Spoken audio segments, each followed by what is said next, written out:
Hello, welcome to the Collector RC. Alright, so it's another 24 video.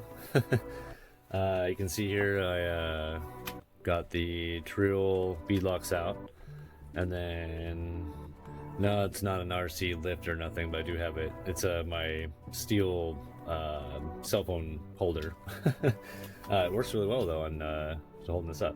So it's been a couple days since I did the video of kind of the review of what I thought about the, kind of looking over the Trill bead locks, and I have now received the. I've got these are the ROK locks, and from RC4WD. So we're gonna get these suckers on. I'm really excited. They do seem soft, which is gonna be really nice. But I think it's with the foam in there, it's gonna kind of, it won't be like, you won't have the air. It won't give like this. It'll give differently. So that's what we're looking for. But yeah, I had to test it out. I was impatient and wanted to make sure I did it right. But so I did one tire already, but we're gonna go ahead and do one, and then I'll speed through the rest of them, and we'll get them on and kind of look at them and see what the overall feel. So far I'm really excited with what I've seen. Like I said before, I don't really go with what everybody else is kind of going with. I like to find kind of the other stuff, and especially when it comes I like to test out the cheaper end stuff that if it can help save someone money, hey, that's what I like to do. So, but I am so far very happy with this one that I went ahead and went with the flow and bought them, because I really do like these. So let's go ahead and get one of these hooked up. I already have some screws out. They do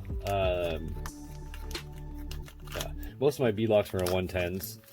They at most, it's usually like either 6 screws and at most maybe 12 screws. These take a total of 14. I don't know if that's kind of a normal thing or whatever, but so you have 5. You have 6 that go in the front, and then you have 8 that go around in the back. Which, what I think I'm gonna do ultimately is go ahead and do the stainless steel for the 6 in the front, just to kind of go with the chrome shine. I think it'd be nice to have that chrome look, bolt look anyway. But for now, we're just gonna do with what they gave us. So you're gonna remember, you gotta take out the 2 screws in the back here. Hopefully you guys can see me doing this. Not necessarily close up, but come on. Oh.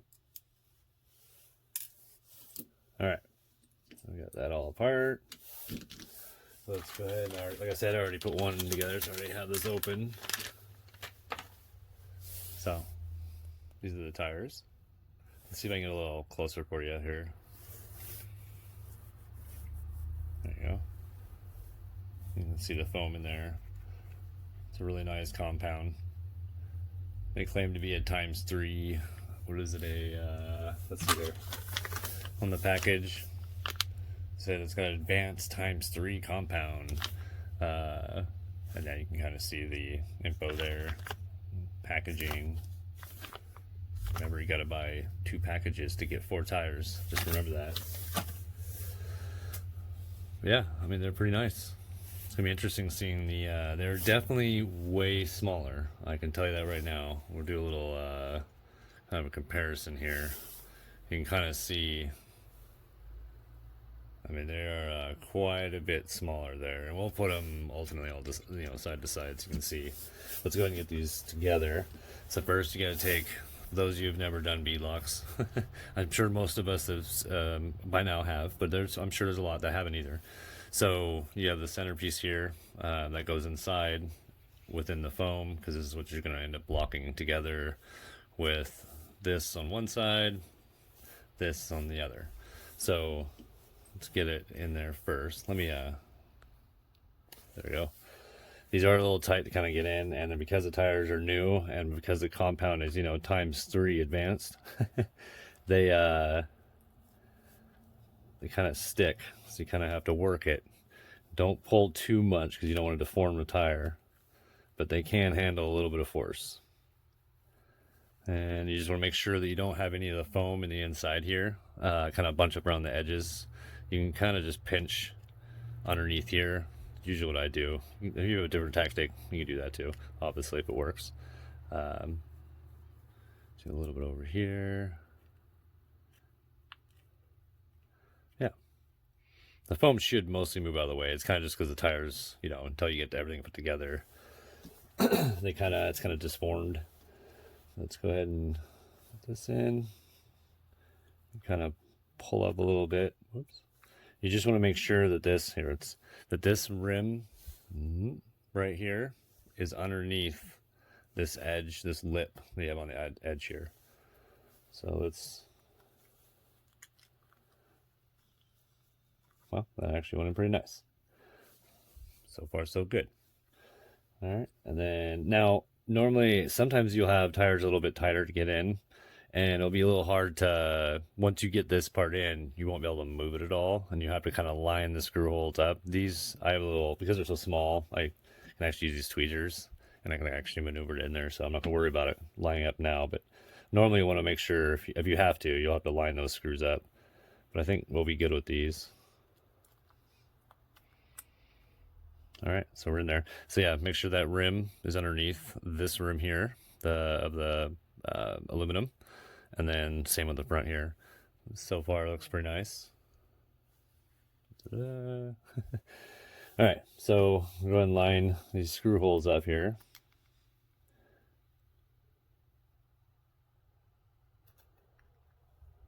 All right, I think we're pretty good there. So the back screws here will not show in the front, but the front screws will show in the back. But I want to do the two back ones here first. I always counter them. It's kind of a good little tactic, because you'll find that if you do one screw at a time and kind of go around in a circle, let's see if I got lucky here.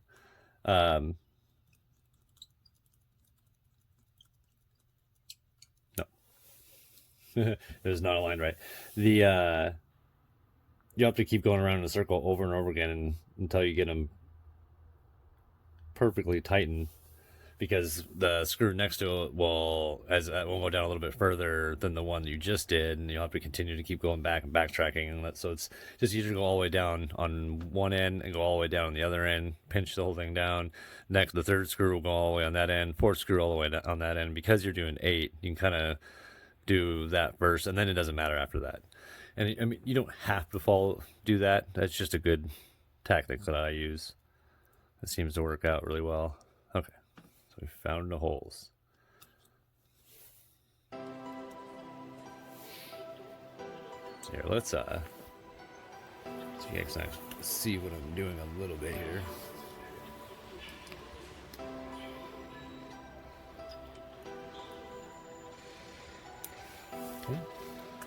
And they are, they're magnetic, so they're not stainless.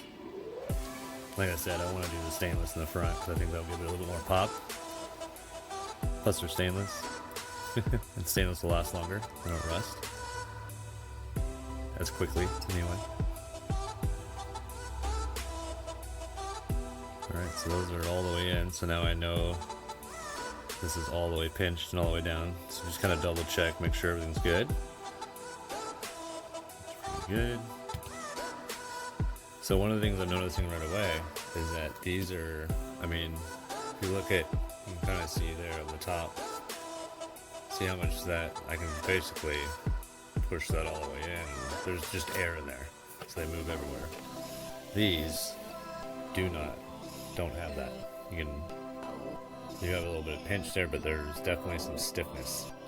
So that'd be nice. And like I said, they're quite a bit smaller. So you will have to be aware of that.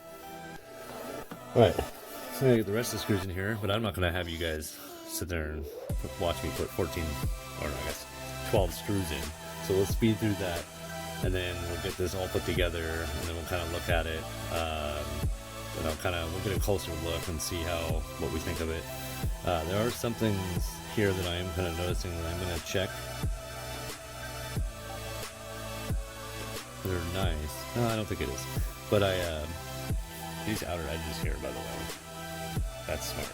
That's nice. I really do like that. You can feel the fingers. That's amazing. Anyway, so yeah, let's speed through getting these screws on. Okay, so we got all the screws in. Let's go ahead and zoom in here. Alright. Focus. There we go. So you can see the 6 screws here in the front, right in here. You can see why I would say if they were the stainless, they would, kind of pop a little bit more. So that looks good too. I like that. And then you have all the 8 screws on the inside there. You can see overall it's pretty nice. Definitely a little bit more weight. And this is not the weighted ones. For those that were asking in the last video, yeah, it's definitely not the weighted ones. Honestly, when I first looked at them, these are the only ones available. I didn't even see that they had weighted ones. I probably would have gotten those. But realistically, I don't. Let's go ahead and zoom out here. I don't think I need any more weight. These are going to go ahead and add weight. And I still have more parts and more stuff coming in that's going to add more weight overall anyway. But unless I have a plethora of the stock motors, if I continue to keep running those, I'm just going to keep burning those out if I keep adding more weight. So I think these would be good. They're very fancy. So like I said, they're quite a bit smaller. So you'll see here. Big difference, huh? So let's move this out of the way. Yeah, so let's go ahead and let's get the rest of the tires made or put together, and then we'll go ahead and get them all on there. And yeah, and then we're gonna just skip to that, so you won't have to wait at all. It'll just be like boom, right? It's like, okay, maybe now. Okay, so I'm gonna kind of hold my camera here, and so we did get it's all on. Yeah, looks really nice. You can see the inside here. They so here's the original stocks. You can see I've already started taking them off because I'm going to end up getting foam and make it so I could use these later too, just because of the size difference. You can see here they're close, but the stock here is actually just a tad. I mean, it looks from here, it looks like the ROK locks are actually wider, but these are actually wider. And remember, these do weigh more, of course. I think with the screws, not counting the tire and foam, I think the bead locks were 12.5 grams each. So you're adding 25 grams to the front and back, so 50 grams total, approximately. And that's just with the bead locks. I haven't weighed the tire comparison with the foam and everything, but I'm sure they will add at least a gram or two. So you are adding more weight by doing these. But it is, I mean, I'll admit, they're beautiful. They're really nice. I really, really like them. And I really like these trio bead locks. I mean, I like them so much that I ordered some new ones for my TRX4. I got the metallic blue 1.9s coming for those. They're expensive, but they're the bling is undeniable. And I'm not even a bling kind of a person, but I like it on my RC. And more than likely eventually switch the servo out here, and we're gonna go with the Emax servo with the Emax hot racing mount for it, just because it's I'm not gonna say an upgrade, because no offense Emax servo, but you're not gonna beat my Tower Pro. They are better, but the Emax will have a little bit better of a fit, and that's kind of what I'm going to go for right now. And if I don't like it, I'll go back to my servo. It is stronger, and it so far has outlasted all of my other servos for all of my cars. So I gotta give them a lot of credit for that. Thanks for watching. And yeah, hit that subscribe button, and hit that if you like what you're seeing. Hit the like button. We appreciate it. We're not gonna we're not begging for likes, but if you like it, and if you don't like it, find something else to watch. But anyway, and then just subscribe. You notice there's probably a lot of YouTubers out there right now that are kind of complaining about how their percent to how many of their videos being watched, to how many people are actually subscribing. we're not complaining. I think we're only showing an 18%, I think it is, for us out of our views, and then we were like, man, if we could just get to 50%, we'd already be way bigger. But you know, I understand some people just kind of, you come across a video, you like it, cool, you're not going to subscribe to them. You watch a video that helps you out and you move on. You may not watch their stuff again. But if you do like watching their stuff and you find yourself coming back and watching a lot of our videos, or just even when you're bored, hit that subscribe button. I mean, it really helps the YouTubers out. Kind of lets us know that we're doing something, you know. So we do appreciate it. And but if not, you know, we're not going to hate you for it. We're not going to track you down. All right, guys, have a good one.